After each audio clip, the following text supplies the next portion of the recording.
Hello beer tubers, welcome to yet another homebrew review.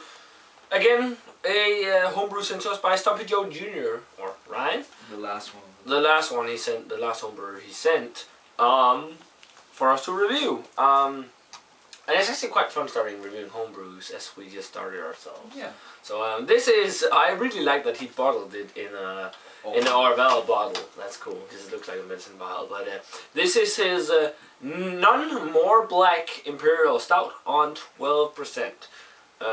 And Chris from Beer Geek Nation said it was pretty darn tasty. Yeah. So yeah, it should be nice, hopefully. So yeah, we'll see. Let's get it cracked open and see how it is. Did you say it was on 12%?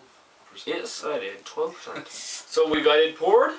And yeah, it is really, really black. It's pitch black. Just like when you poured it, you could see that it was just black. Yeah, it was like motor oil coming out of the glass, or the bottle.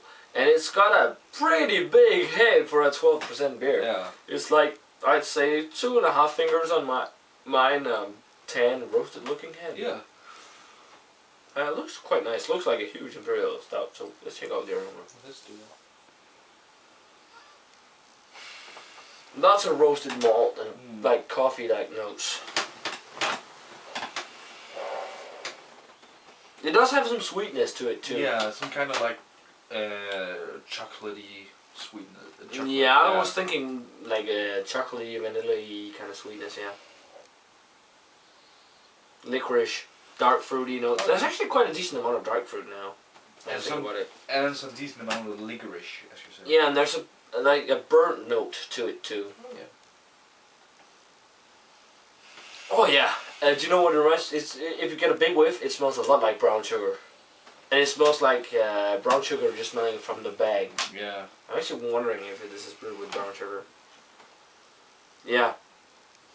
I get a lot of brown sugar on it actually now. The more I think of it. Yeah, like a brown sugar sticky kind of sweetness to it. Don't smell the alcohol really. No, it's very well hidden in the aroma at least. Yeah, but it smells quite sweet. And the dark fruit there. But it still smells quite nice. Pretty good head retention too for a 12% beer. So yeah, let's check it out. Cheers. Cheers.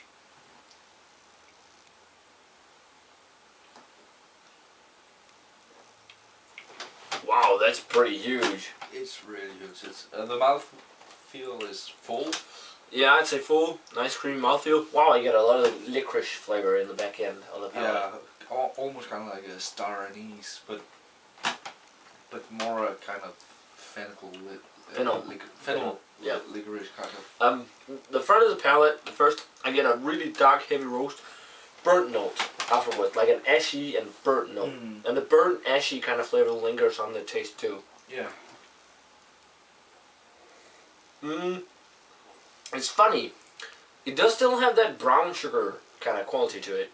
Yeah. When you first take a sip, and it reminds me kind of a little bit of ulebrød, the Danish dish. Yeah. Which is a dish made with rye and beer and sugar. Oh yeah.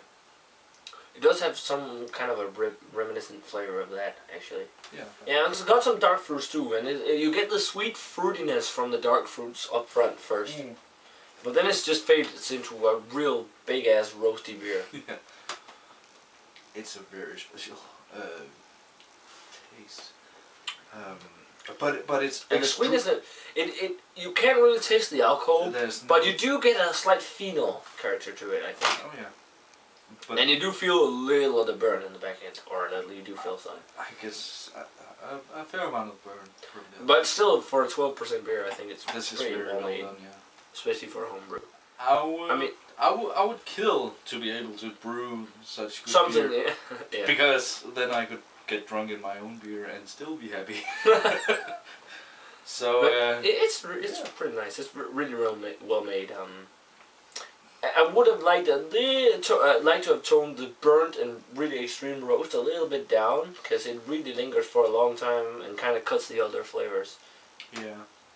And maybe a little more coffee note, because the bitterness from the coffee would, I think, would mellow down the burnt notes.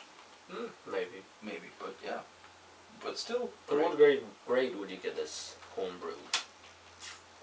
This is definitely one of the better homebrews, but still 89. 89. Pretty high grades. I was thinking 87, which is what I'm gonna give it. I think it's a really nice Imperial Stout. Really nice. I would just like a little less on the extreme powerful burnt roasty side, because I feel like some of it is really dominating the palate. But other than that, it doesn't have really any flaws at all. I mean, Ryan is, from the 3 beers we've had from him, a pretty darn good home brewer. Cheers on that, Ryan. You really know your stuff. Yeah. Hopefully we'll get as good sometime. At some point. Yeah. Please give us some hints. Yeah. Or some recipes. Yeah. But it's a real nice Imperial Stout, and I really get the name None More Black, because it's just pitch black. So yeah. That's it for this homebrew review, guys. If you have a homebrew you would like to have reviewed on the show, feel free to contact us. And yeah, we're gonna say cheers. Cheers. And we're gonna see you guys in another beer review or another homebrew. Cheers.